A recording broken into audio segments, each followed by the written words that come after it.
Showers and thunderstorms will continue to develop as we head through the afternoon, especially East River, and some of those storms may become severe. So stay aware as we go through the next several hours. Beyond that, for what it's worth, we'll be in the 60s, a couple of 70s, though, toward extreme southeastern KELOLAND. But again, the main story today is that potential for severe weather East River.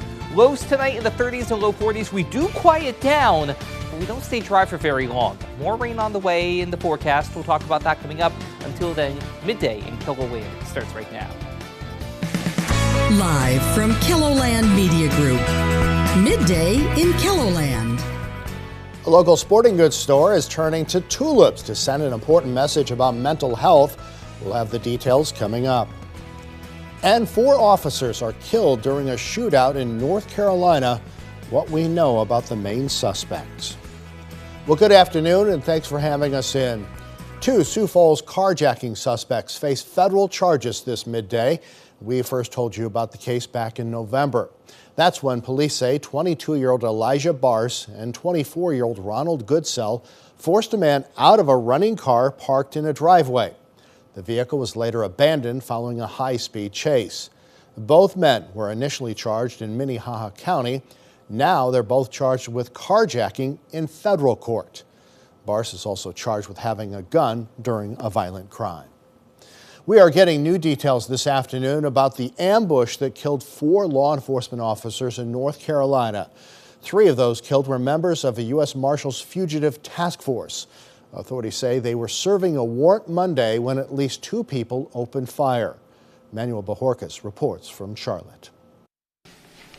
Charlotte police revealed new details about the ambush that killed 4 law enforcement officers Monday. We did recover so far on the scene an AR-15 rifle, a 40 caliber handgun.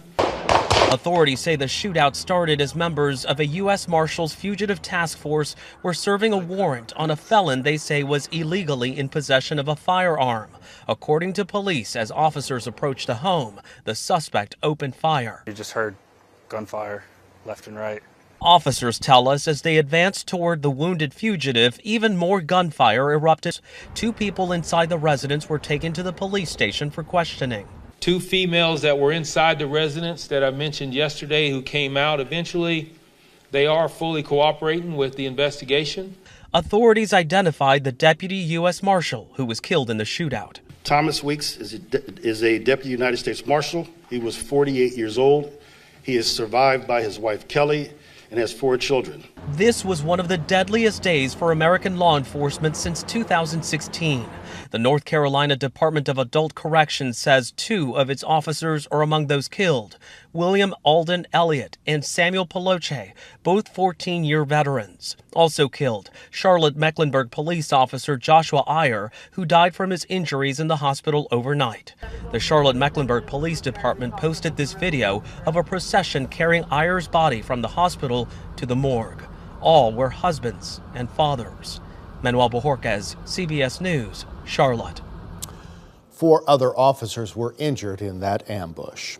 Well, turning now to a look at your midday forecast with meteorologist Adam Rutt. Adam, what is going on out there today? Well, so far, we do have a little bit of something going on. We have rain. We have a couple of thunderstorms popping up now and again, but we're watching roughly the next 6 to 7 hours, give or take a couple of minutes, as that's going to be our best window of opportunity, considering we do have what's called CAPE overhead in the atmosphere. CAPE basically being an acronym for Convective Available Potential Energy. Basically, it's the fuel for thunderstorms. If they're able to develop, it's going to be that instability that those thunderstorms will feed off of and really thrive as we head through the next couple of hours. The brighter the shade of blue and eventually green and yellow, say down toward Lincoln and Omaha, for example, as we slowly advance through, the more likely you are to see thunderstorms that will really pack an extra punch. And then you notice right around 5 or 6 p.m., just east of Sioux Falls, we're going to watch northwestern Iowa Iowa, portions of southwestern Minnesota as well, as we do at least have that energy available in the atmosphere. From there, we do at least quiet down in general through Wednesday into Thursday in terms of the active weather. But for rainfall, though, that's going to be a different story. So the falls are going to get even more full than they already are now. 64 for what it's worth as we take a look at Falls Park. Sunshine today, not necessarily our friend. That is going to destabilize the atmosphere even more. So cloud cover is more something that we want to see. Either way, 64, south wind at 14 miles per hour, at least here in Sioux Falls. We've already seen some rain in Aberdeen as we try and look through the raindrops up in Brown County. 52 with an easterly breeze at 6 miles per hour. For what it's worth, temperatures have been mainly in the 50s and 60s out there, including 61 right now for Yankton, Chamberlain, and Winter at 64 apiece with Brookings in tow. 51 Sisseton, 57 for Pierre, as well as Rapid City. But this is the satellite and radar view right now. Again, rain up toward Aberdeen, Eureka, Mulbridge, then west of Huron into Hand County as well.